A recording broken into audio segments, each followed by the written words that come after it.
Last time पर हमने ये डिस्कस किया था, मैरिज थी वो अरेंज थी और लव थी, हमारे यहाँ पर दो होती हैं और हमने कहा था कौन सी बेटर रहेगी। हमने लव मैरिज को बेटर बताया था, लेकिन लव मैरिज होने से पहले कुछ दिक्कतें आ सकती हैं। पेरेंट्स नहीं मानते, स्पेशली लड़की के पेरेंट्स नहीं मानते, या फिर औरत जब हो जाती है, जब शादी के बाद जब भी उसे दिक्कतें आती हैं तो ध्यान रहे कुछ पॉइंट।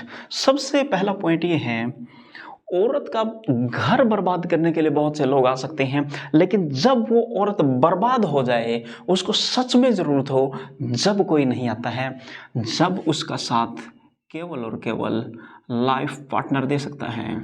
तो इसलिए अपना लाइफ पार्टनर अच्छे ढंग से चुनिए।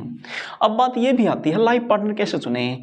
लाइफ पार्टनर आपका वेल सेटल्ड हो, ये ध्यान रखें। वेल सेटल्ड, वेल सेटल्ड का मतलब गाड़ी, घर, बंगला, मकान, दौलत, शोहरत से नहीं है। वेल सेटल का मतलब है वो दिमाग से सेटल्ड हो, अंदर से सेटिस्फाइड हो, अंदर से अच्छा हो। क्योंकि देखो, हार्वर्ड यूनिवर्सिटी में एक यूनिवर्सिटी है हार्वर्ड, आपने सुना होगा। हार्वर्ड यूनिवर्सिटी में मैनचेस्टर में है ये, यहाँ पर एक्सपेरिमेंट किया गया। वो करीबन 80 ईयर्स तक चला, 80 सालों तक एक्सपेरिमेंट किया और वहाँ पर उन्होंने पाया दो लोग स्पेशली उन्होंने ज़्यादा कंफर्ट जोन में मिले। या तो जिसके पास पैसा ज़्यादा था, दौलत शोहरत थी, गाड़ी बंगले मकान जो आप सोच रहे हैं वो थी, और दूसरे जो उन्हें अच्छे ढंग से ट्रीट करते थे, उन्हें प्यार से रखते थे। उन हस्बैंड और वाइफ के बीच में प्यार ज़्यादा था। तो वहाँ का जो रेशो रहा है, जो खुश लोग थे, सबसे खुश लोग वो थे जिनका प्रेम प्यार बहुत ज़्यादा था, यानी कि लाइफ पार्टनर अच्छा था। दौलत शोहरत एक ठीक है, एक लाइफ का पार्ट है, लेकिन ध्यान रहे वो लाइफ नहीं है। कमानी जरूरी है, मैं मानता हूँ, कम या ज़्यादा में काम चल सकता है, बट लाइफ पार्टनर अच्छा न हो, आपके पास कितनी ही प्रॉपर्टी हो, कोई काम नहीं आती है। फिर बाद में वही बात होगी कि शादी के बाद बर्बाद हो जाते हैं और शादी के बाद जीवन अच्छा नहीं रहता है। तो शादी करना सही नहीं है और अपने समाज में सारी शादियां ऐसे हैं ना, ये सारे मिसकंसेप्शन हैं, क्योंकि आप लोगों ने बना रखे हैं वो कि शादी के बाद जीवन ये हो जाता है, वो हो जाता है, जितनी ज़िंदगी जीनी है शादी से पहले जी लो। ऐसा नहीं है, शादी के बाद भी इंजॉय किया जा सकता है, बट ये ध्यान रखना है आप जो पार्टनर सेलेक्ट करें वो आपकी पसंद का हो। देखो, अगर पेरेंट्स नहीं मान रहे हैं तो उन्हें कन्विंस करो, किसी भी तरीके से कन्विंस करो। लेकिन अगर पेरेंट्स की बात मान के आप शादी कर रहे हैं, पूरी ज़िंदगी रोएंगे, फिर कोई फ़ायदा नहीं है। क्योंकि ये बात देखिए, अच्छे लोग जो हैं वो साथ नहीं रहते। चार अच्छे लोग साथ कभी नहीं रह सकते। चार दारू पीने वाले, जुआरी, मकारी, ठग, चोर साथ रह सकते हैं। इसका रीज़न ये है क्योंकि अगर चोर या फिर दारू पीने वाले लोग अलग अलग रहेंगे तो उन्हें ज़्यादा गालियाँ दी जाएगी, ज़्यादा शोषण होगा, ज़्यादा सुननी पड़ेगी, ज़्यादा ताने मारेगी दुनिया। और जब वो इकट्ठे होंगे तो इकट्ठे मिल के उन तानों को सुनना चाहते हैं, यानी कि बुराइयां इकट्ठे मिलकर लेना चाहते हैं। और अच्छे लोग जो अच्छाई है वो चारों मिलकर लेना नहीं चाहेंगे, वो चाहेंगे हम अलग अलग रहें, क्योंकि वो वेल सेटल्ड हैं। जो दिमाग से वेल सेटल्ड है वो पैसे में वेल सेटल्ड पक्का हो जाएगा, लेकिन जो पैसे के मामले में वेल सेटल्ड है, घर मकान है, तो उसका दिमाग अच्छा हो, ये कोई बात जरूरी नहीं है। ये बात आप ध्यान रखें। और मजाक अगर तुम्हारा उड़ाया जा रहा है, तुम्हारा और तुम्हारे लाइफ पार्टनर का उड़ाया जा रहा है, तो ध्यान रखें तुम्हारा रिलेशनशिप, तुम्हारा रिलेशन बहुत स्ट्रॉन्ग है। क्योंकि रिलेशन स्ट्रॉन्ग है तभी मजाक उड़ा रहे हैं, क्योंकि मजाक उसी चीज़ का उड़ाया जा सकता है जिसकी बराबरी नहीं की जा सकती। अगर कोई ताकतवर लोग हैं, आप उसे ईर्ष्या करेंगे, जलेंगे, इसके अलावा और कोई रीज़न नहीं है। आप एक बार बर्बाद हो जाएं, आप दोनों एक बार अलग हो जाएं, फिर आपका साथ देने कोई नहीं आएगा। अकेले बैठे रोते रहें, पूरी जिंदगी रोते रहें, साथ देने कोई नहीं आएगा। तो ध्यान रखें, ये बातें ध्यान रखना आपको। क्योंकि एक बार अगर उसने अपने पेरेंट्स की बात मान ली तो ऐसे चक्रव्यूह में फंस जाती है, ना वो खाएगी ना वो सोएगी, बस पूरी जिंदगी भर रोएगी और बस एक ही बात कहेगी कि मैं कुछ नहीं, मैं तो बस इन बच्चों के लिए यहाँ हूँ, नहीं तो मैं कब की चली जाती। ये बातें नहीं, आप अपना लाइफ पार्टनर खुद चुने। दो चीज़ें आप खुद चुन सकते हैं, अपना लाइफ पार्टनर जिसके साथ आपको ज़िंदगी जीनी है, दूसरा आपको जीवन में क्या लक्ष्य लेके चलना है, क्या करना है ज़िंदगी में, सक्सेस किस फील्ड में होना है। दो चीज़ आप किसी पे डिपेंड नहीं, मैं कहता हूँ पेरेंट्स पे भी डिपेंड नहीं रह सकते। हाँ, पेरेंट्स अच्छा सोचते हैं, लेकिन जिस इंसान को आप अच्छे तरीके से जानते हैं, हो सकता है पेरेंट्स उसको इतने अच्छे तरीके से नहीं जानते हो। और ये बात है, अगर मान लें आपने पेरेंट्स की या फिर रिलेटिव की बात मानी है और आप सेपरेट हो गए किसी भी तरीके से, और आपको पता था कि आपका रिलेशनशिप कितना स्ट्रांग था, फिर भी आप सेपरेट हो गए, जिसके कहने पे सेपरेट हुए हैं, अगर आपने एक मिनट भी, एक काम भी उनका गलत कर दिया है, एक मिनट के लिए आप बिजी हैं, तो आपको बोल दिया जाएगा ये अच्छे नहीं है, और ज़िंदगी भर आपको वही ताना सुनना पड़ेगा। इससे अच्छा है कि आप अपना लाइफ पार्टनर खुद चुने। अगर आपको अच्छी ज़िंदगी जीनी है तो इस समाज से दूर रहें। सामाजिक धारणाएं हैं, ये बहुत गलत है, बहुत सी धारणाएं ऐसी हैं जो गलत हैं।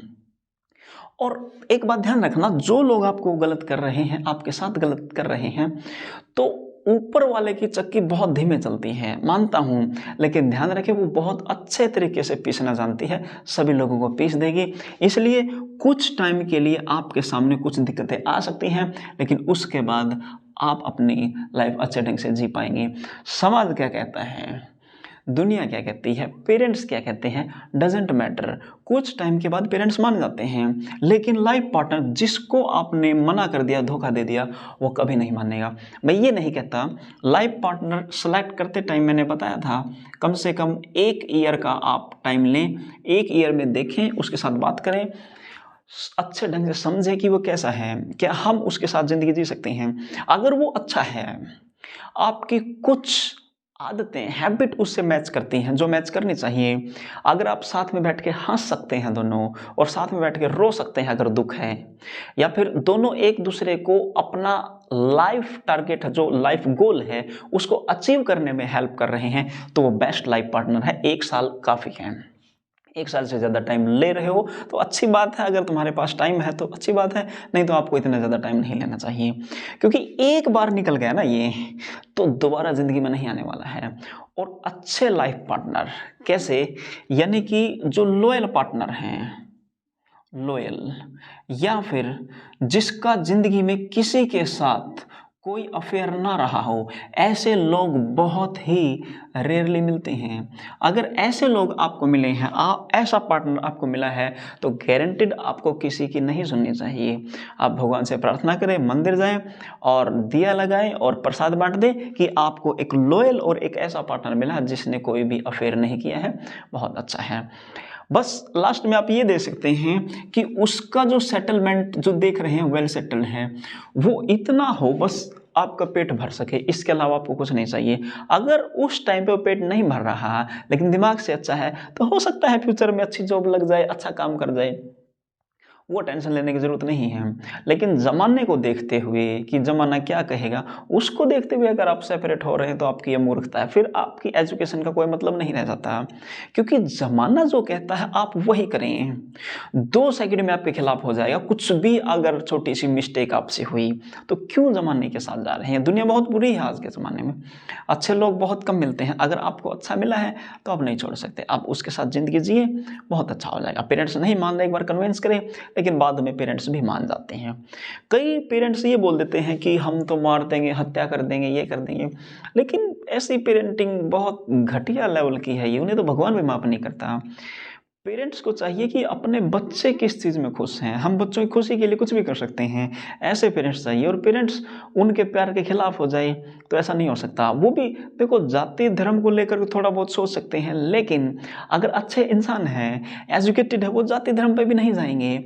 अगर वो अनएजुकेटेड रहे, पुराने लोग हैं, ज़िंदगी में बहुत दुख झेले हैं, बहुत तंग हुए हैं, तो वो सोचता है कि हम तंग हुए हैं, हम अपने बच्चों को भी तंग करेंगे, इसलिए वो नहीं मान सकते। लेकिन आपके डिसीजन है, फिर भी लास्ट में अगर मैं कहूँगा नहीं भी मान रहे, कोई दिक्कत नहीं।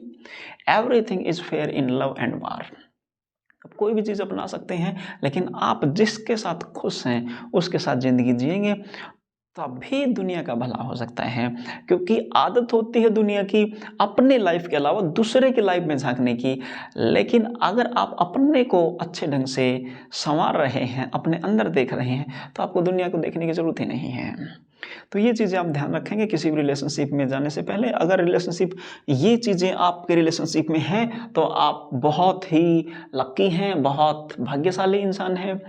फिर कई धोखेबाज लोग हैं, उनकी ये होती है कि हम दोस्त रहेंगे, कितने सालों तक दोस्त रह सकते लेकिन शादी नहीं कर सकते क्योंकि धोखेबाज हैं। वो बोलते हैं जो किस्मत में होगा शादी उसी के साथ होगी ना। अर्जुन और कृष्ण की मैं बात बताता हूँ। अर्जुन ने श्री कृष्ण को चुना था कि मैं सिर्फ श्री कृष्ण को चुनूंगा, श्री कृष्ण ही चाहिए। आगे के सारे निर्णय श्री कृष्ण ने लिए थे। हो सकता है आपकी जो रिलेशनशिप, जो बॉन्डिंग है वो इतने स्ट्रांग हो, आपको दुनिया की आवश्यकता ही न पड़े और दुनिया आपको कुछ नहीं देगी। ध्यान रखिए। लास्ट बात मैं आज के सेशन की ये कहूँगा, उसके बाद अगले वीडियो में डिस्कस करेंगे।